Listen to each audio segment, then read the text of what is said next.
de uma doença que era uma sentença de morte.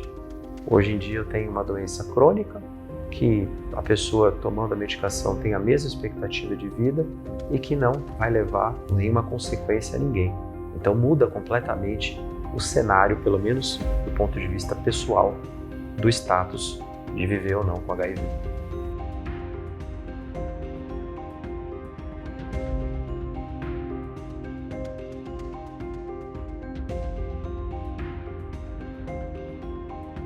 Viver com HIV e entrar em adoecimento em decorrência da AIDS é um processo muito doloroso. Eu falo isso porque eu vivi isso. Então, e é um processo evitável.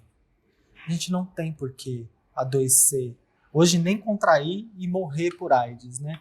Imagina, então, se essas coisas são evitáveis hoje em dia, não tem por que passar por toda essa dor. Eu acho que grande parte do meu trabalho, ele vem nesse sentido também de abrir portais à medida do possível, sabe? Para que a pessoa possa dar um salto quântico para frente, para que muita coisa que é evitável não precise ser vivida, sabe? Tem muito sofrimento que não precisa ser vivido. Muita coisa em relação ao autoestigma que pode ser ressignificado. Vamos guardar nossa força para enfrentar a sociedade, né? Porque não é fácil viver com HIV, não é fácil uma pessoa trans, uma travesti vivendo com HIV, então é mais fácil a gente se entender, né? Se articular estrategicamente e estar bem para resistir a esse processo e ter qualidade de vida.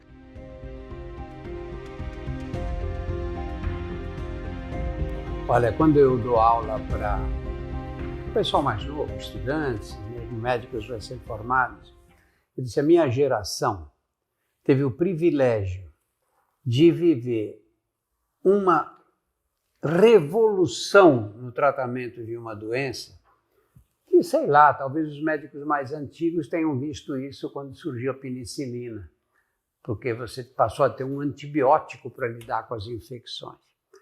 Mas quando nós começamos a tratar os doentes com a associação de drogas, que ficaram popularmente conhecidas como coquetel, eu tinha doentes hospitalizados para morrer no hospital, fase final de evolução, que receberam alta e estão vivos até hoje.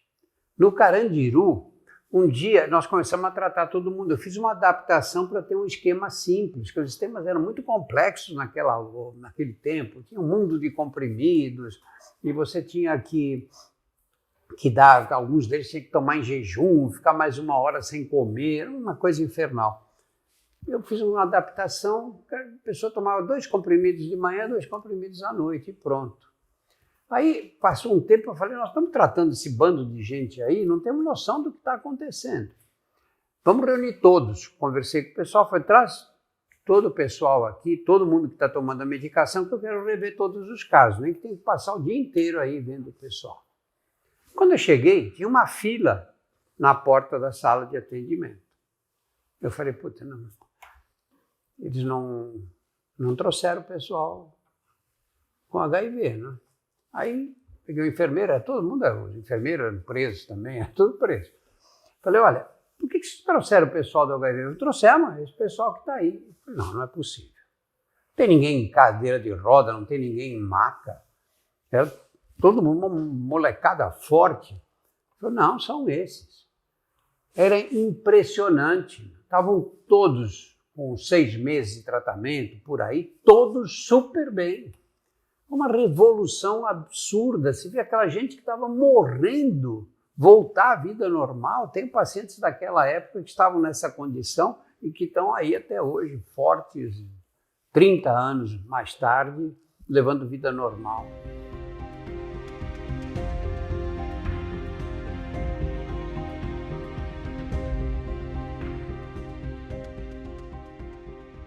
A primeira estratégia medicamentosa para evitar a transmissão do HIV foi a profilaxia pós-exposição, chamada de PEP. Ela surgiu para se proteger profissionais de saúde que, na época inicial, cuidavam de pessoas com AIDS internado e acabavam tendo acidentes pérfuro-cortantes. E aí começaram os estudos de PEP, a pessoa toma medicação durante algum tempo para não se infectar. E depois se percebeu que essa estratégia de profilaxia pós-exposição, ou seja, você dá a medicação depois que a pessoa teve uma determinada situação de exposição ao HIV, não era só limitada a acidentes ocupacionais, também valia para a relação sexual.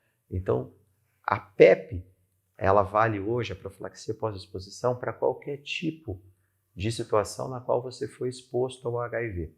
Existem mais de 500 locais no Brasil onde a profilaxia pós-exposição ao HIV está disponível gratuitamente no site do Ministério da Saúde, que é o www.aids.gov.br. Você consegue acessar, colocando lá o seu CEP, qual é a unidade dispensadora de PEP mais próxima. A profilaxia pré-exposição foi uma tecnologia que chegou a partir de 2010, os primeiros conhecimentos. Eu lembro de começar a discutir PrEP num programa da MTV, no finalzinho de 2010, com o Lobão. O tema do programa era o seguinte: a camisinha ainda é a melhor forma de prevenção contra o HIV? Isso era dezembro de 2010, junto com o professor Esper Calas, falando do estudo IPREX, que mostrou que pessoas que tomam um comprimido por dia, não têm HIV, mas que tomam um comprimido por dia e se expõem sexualmente sem uso do preservativo, também tem uma chance de prevenção do HIV de 100%.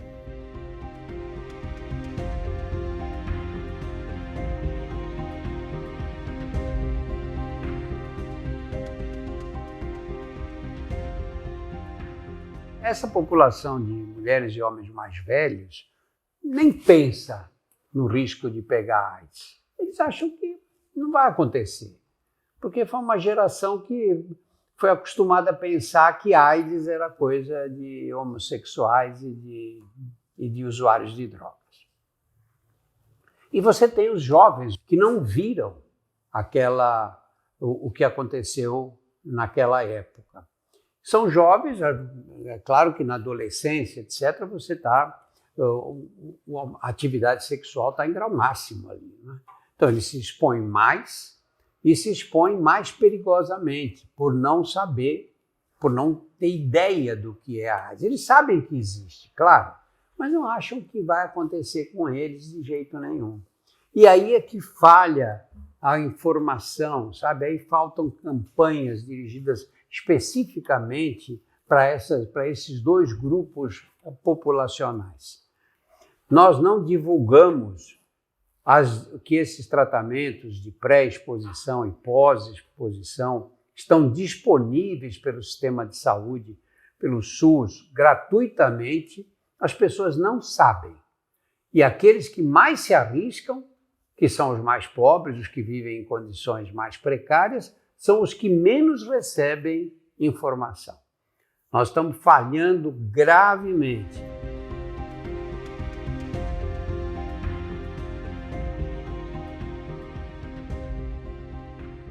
Porque o estigma, ele vai promover uma série de coisas. Ele vai promover o afastamento dos serviços de saúde. As pessoas deixam de procurar um cuidado porque elas têm vergonha, porque elas têm culpa, né? Então, ela vai dificultar muito esse processo de você realmente poder ter uma qualidade de vida vivendo com HIV. E o estigma, ele vai se alimentando, então, desse processo de violência na sociedade, né? Porque é por conta do estigma que você não procura um serviço de saúde. Se você não procura um serviço de saúde, você vai manter esse processo de adoecimento que vai, né, ser usado como um pânico moral de, tá vendo? É esse povo mesmo que fica doente, né? É um ciclo vicioso que a gente vai construir a partir não de uma predisposição biológica para contrair o vírus, mas de um processo de marginalização social que se mantém. Pega a Covid. Já a Covid é só quem tem doença pré-existente, as chamadas comorbidades, só os mais idosos. Morreu criança, morreu gente de tudo que é jeito, gente saudável morreu de Covid. Porque a gente diz, bom, eu tenho 50 anos, estou bem, não tenho nenhuma doença, eu posso sair sem máscara, me expor, etc. Quantos desses não foram parar nas UTIs e morreram? Em relação à AIDS, é a mesma coisa.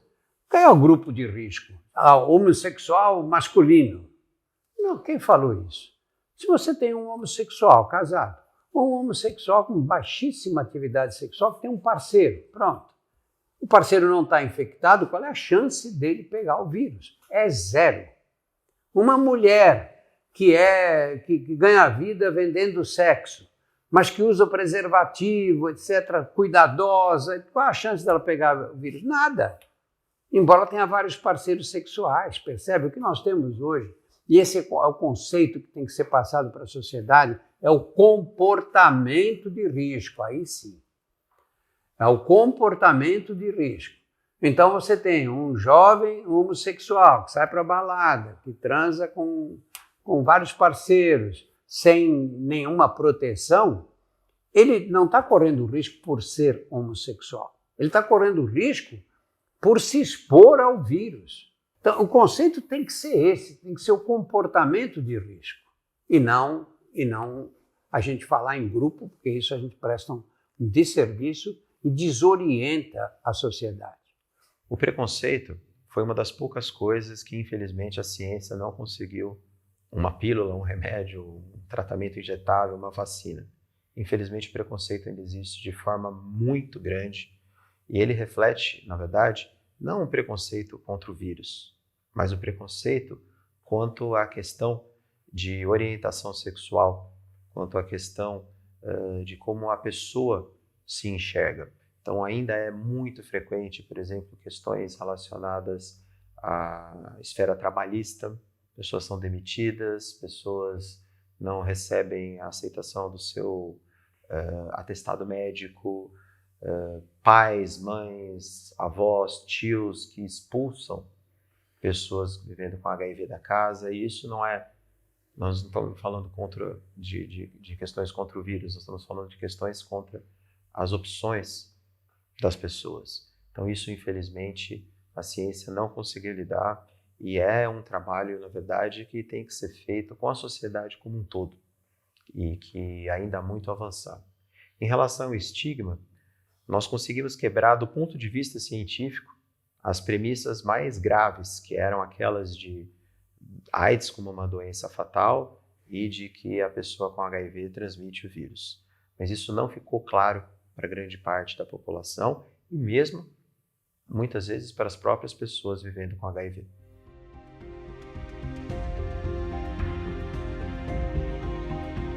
Esses antivirais são altamente potentes. Eles chegam a fazer o vírus desaparecer da circulação e das secreções, como o esperma e as secreções vaginais. Ele não sai do organismo, porque o vírus se esconde onde? Ele se esconde dentro dos linfócitos, que são glóbulos brancos, são células de defesa. E eles lá dentro, é como se você tivesse inimigos escondidos dentro da sala do comandante em chefe do exército. Ninguém vai atacar a sala do comandante em chefe, claro. E aí ele pudesse, a partir de lá, sair para atacar a sociedade. E é assim que funciona o vírus da AIDS. Ele fica, dessa forma, escondido no núcleo dos linfócitos CD4. Mas, se ele desaparece das secreções sexuais, ele não tem como se transmitir.